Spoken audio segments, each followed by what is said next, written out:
बिस्मिल्लाहिर्रहमानिर्रहीम।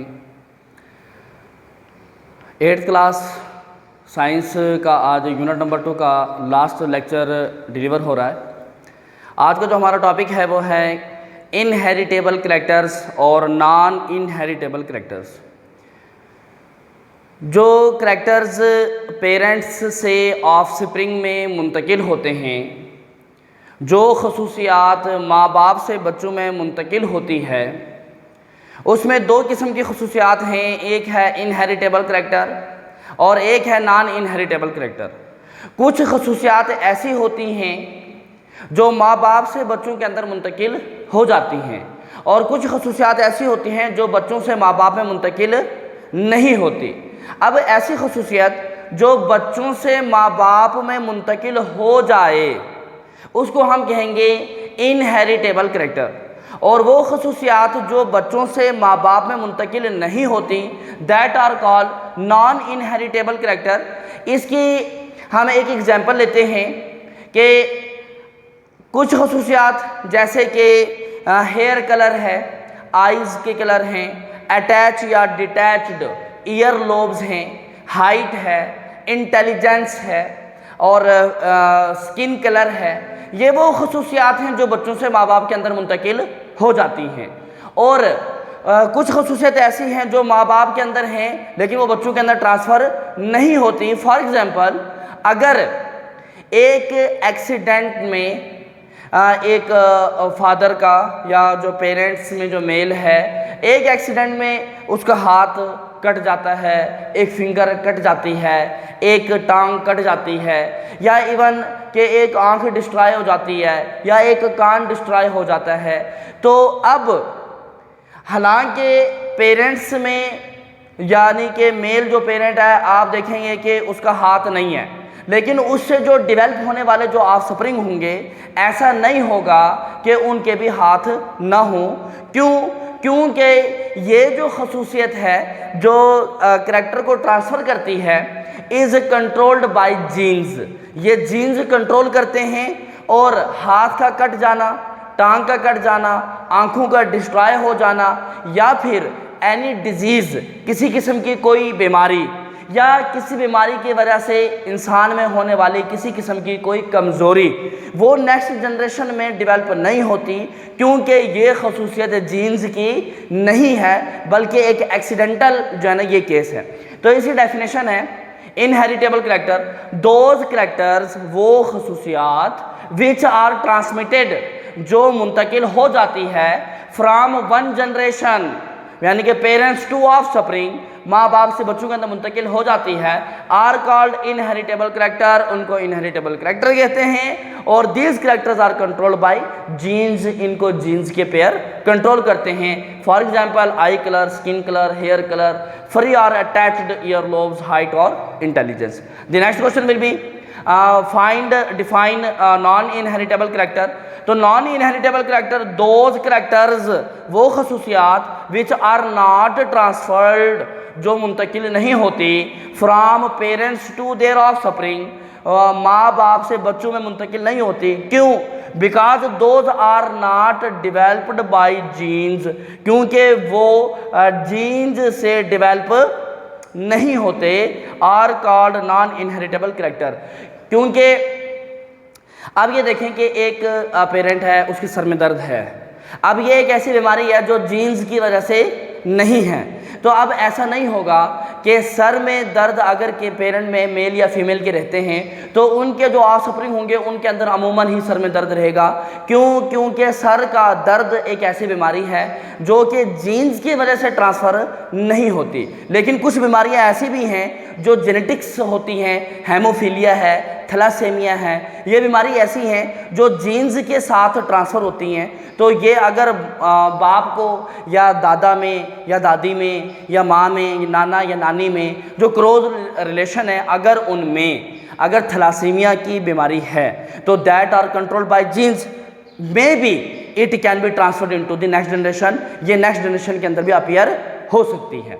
इसके बाद बेटा जी हमारा क्वेश्चन है कि हम यहाँ पर ना दो किस्म के एग्जाम्पल्स कर रहे हैं इनहेरिटेबल कैरेक्टर में, एक आई कलर और एक अटैच या डिटैच्ड ईयर लोब्स। आंखों का रंग इनहेरिटेबल करेक्टर है, माँ बाप से बच्चों में मुंतकिल होती है। कान की लू चेहरे के साथ जुड़ी हुई होती है, किसी के चेहरे के साथ जुड़ी हुई नहीं होती। This character is also controlled by genes. Let's see eye colour. The colour of eyes in organism, जानदारों के अंदर जो आंखों का रंग है, इज कंट्रोल्ड बाय जीन्स, वो जीन्स से कंट्रोल होते हैं। यहाँ से ये देखें, ये बात जरा नॉमिनेट करें। इफ द जीन्स वर्क,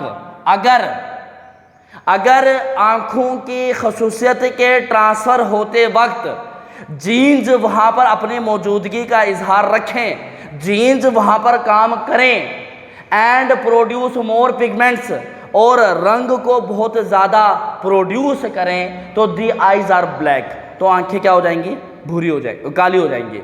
और production of very less pigment, और अगर वो रंगों को बहुत कम पैदा करते हैं तो results in light brown eyes, तो आंखों का जो रंग होगा वो हल्की भूरी रंग की आंखें होंगी। और ये जो रंग होते हैं, किसी की ब्लू आंखें होती हैं, किसी की ग्रीन होती हैं, किसी की हेज़ल होती हैं। जैसे हम कहते हैं कि ये बिल्ली आंखें हैं, ये उसकी आंखों का रंग सब्जी माइल है। तो eye colours are developed due to the production of brown pigment in different amount, यानी कि brown pigment in different amount की वजह से आंखों के रंग में तब्दीली होती है। तो इसकी जो है ना, आपने जो 3 बातें जो इसके अंदर मेनली याद रखनी है, जो क्या आपके एमसीक्यूज में भी आ सकती हैं, कि if genes work and produce more pigments, ज़्यादा से ज़्यादा रंगों को पैदा करते हैं, तो the eyes will be black, आंखों का रंग ब्लैक हो जाएगा। और if genes do not produce more pigments, ज़्यादा रंग पैदा नहीं करते अगर जीन्स, तो the colour of eyes are light brown eyes. और अब बात ये हो रही है कि रंगों की जो मुख्तलिफ जो रंग जो आंखों के अंदर आती हैं, जैसे brown eyes, Hazel eyes, green eyes, blue eyes जो आती हैं, अब वो आंखों का रंग कब बनता है, जब ब्राउन जो पिगमेंट है, ब्राउन पिगमेंट, यानी कि उसके अंदर due to the production of brown pigment in different amount, यानी कि जीन्स की तरफ से ब्राउन पिगमेंट, जो भूरा जो रंग है, उसकी जो रंगों की जो मिलावट है वो डिपेंड करता है ब्राउन उस पर, ब्लू आइज पर, ग्रीन आइज पर, हेज़ल आइज पर। जितनी ज़्यादा या कम ब्राउन पिगमेंट होगा तो उस हिसाब से आंखों का रंग होगा। अगर रंग ज़्यादा प्रोड्यूस हो गए तो ब्लैक, कम प्रोड्यूस हो गए तो ब्राउन। और ब्राउन पिगमेंट पे ज़्यादा या कम होना आंखों को ब्लू करेगा, हेज़ल करेगा या ग्रीन करेगा। इसके बाद हम बात करेंगे फ्री ईयर लोब्स या अटैच्ड ईयर लोब्स। अगर कानों की देखें, नेक्स्ट जनरेशन में किसी किस्म की भी जो भी चीज़ अपीयर होगी, वो खसूसियत वो कंट्रोल्ड बाय जीन्स होंगी। अब कानों का प्रोडक्शन होना ये भी जीन्स की वजह से, जीन्स की हिदायत जा रही हैं। अब अगर जीन्स ने अपनी हिदायत प्रोमिनेंट करके आगे ट्रांसफ़र की कि भाई यहाँ पर जीन्स वर्क करेगा, तो वहाँ पर कानों की जो लो होगी वो चेहरे से हटी हुई होगी। और अगर जीन्स की हिदायत किसी किस्म की नहीं आएगी कानों की लो के हवाले से, तो वो अटैच्ड हो जाएगी। यानी कि व्हेन द जीन्स वर्क, जब जीन्स काम करेंगे, the ear lobes hang freely, वो फ्रीली लटके हुए होंगे। और when the genes are not present, जब जीन्स प्रेजेंट नहीं होंगे, तो the ear lobes remain attached with the side of the face, तो जो ईयर लोब्स होंगे वो हमारे चेहरे के साइड पर चिपके हुए होंगे, आपस में लगे हुए होंगे। तो यहाँ पर 2 एमसीक्यूज बन सकते हैं कि अगर जीन्स वर्क करेंगे तो ईयर लोब्स फ्रीली होंगे, अगर जीन्स की वर्किंग उसके अंदर इंस्ट्रक्शन उसके बारे में नहीं आती तो वो अटैच्ड होंगे फेस के साथ। 2 क्वेश्चन है, व्हाट हैपन, क्या होगा if there is no mitosis, अगर माइटोसिस का अमल ही ना हो तो क्या होगा। और दूसरा सवाल है कि अगर मियोसिस का प्रोसेस ना हो तो क्या होगा।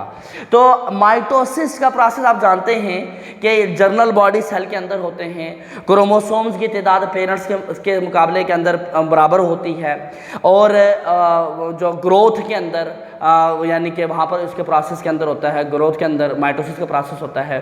जर्नल बॉडी सेल का जो है ना ये उसके अंदर प्रोडक्शन ग्रोथ के अंदर माइटोसिस का प्रोसेस होता है। If there is no mitosis, अगर माइटोसिस का प्रोसेस ना हो तो फिर क्या होगा, the number of chromosomes could not be controlled, तो क्रोमोसोम्स की तादाद को कंट्रोल नहीं किया जा सकेगा, जो कि कांस्टेंट रहती है कि पेरेंट्स के अंदर अगर 46 क्रोमोसोम्स हैं तो डॉटर सेल के अंदर भी 46 क्रोमोसोम्स होते हैं, जिसकी वजह से प्रोडक्शन का अमल वकूफ़ पजीर हो जाता है। और अगर if there is no mitosis, अगर माइटोसिस का प्रोसेस ना हो तो the number of chromosomes can not be controlled as constant, तो नंबर ऑफ क्रोमोसोम्स को हम कांस्टेंट जो हमने डेवलप कराना होता है ताकि रिप्रोडक्शन का प्रोसेस हो जाए, ग्रोथ हो जाए, तो वो नहीं हो पाएगी।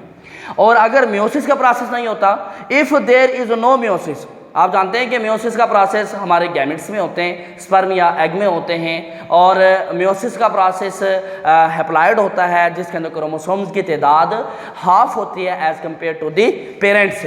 तो अब अगर और मियोसिस में जो खसूसियात होती हैं वो एक हेरिडिटी होती है, जो नेक्स्ट जनरेशन में जिसने डेवलप होना होता है, स्पर्म यानी कि मेल की तरफ से आने वाले, एग यानी कि फीमेल की तरफ से आने वाले जो खसूसियात होती हैं वो दोनों आपस के अंदर मिलते हैं, नेक्स्ट जनरेशन के अंदर अपीयर होते हैं।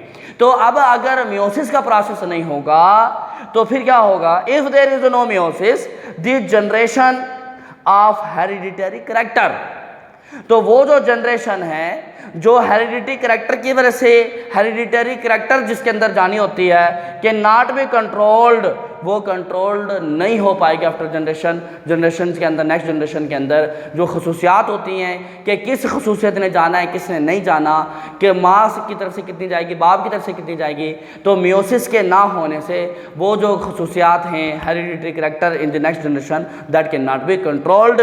तो ये हमारा बेटा जी यूनिट नंबर 2 साइंस का 8th क्लास की साइंस का ख़त्म हो चुका है। तो इंशाल्लाह हम इसके बाद यूनिट नंबर 3 स्टार्ट करेंगे। लेकिन एक बात आपको मैं बताता चलूँ कि कल संडे है, और संडे के दिन जो है 11 बजे से लेकर 1 बजे तक आपका एक सेशन होगा, live session on YouTube channel पर, जिसमें यूनिट 2 के हवाले से किसी बच्चे ने जो भी क्वेश्चंस करने होंगे वो क्वेश्चन वहाँ पर मैसेज के ज़रिए वहाँ पर राइट करेंगे, और उनका जो जवाब होगा वो बजरिया वॉइस उनको वो मैसेज उनको या वो क्लियर कर दिया जाएगा। और ये 1 घंटे का सेशन क्वेश्चंस का होगा, और 1 घंटे का जो सेशन होगा 12 बजे से लेकर 1 बजे तक का, जिसमें MCQs का सेशन होगा, MCQs आपको क्लियर कराए जाएंगे।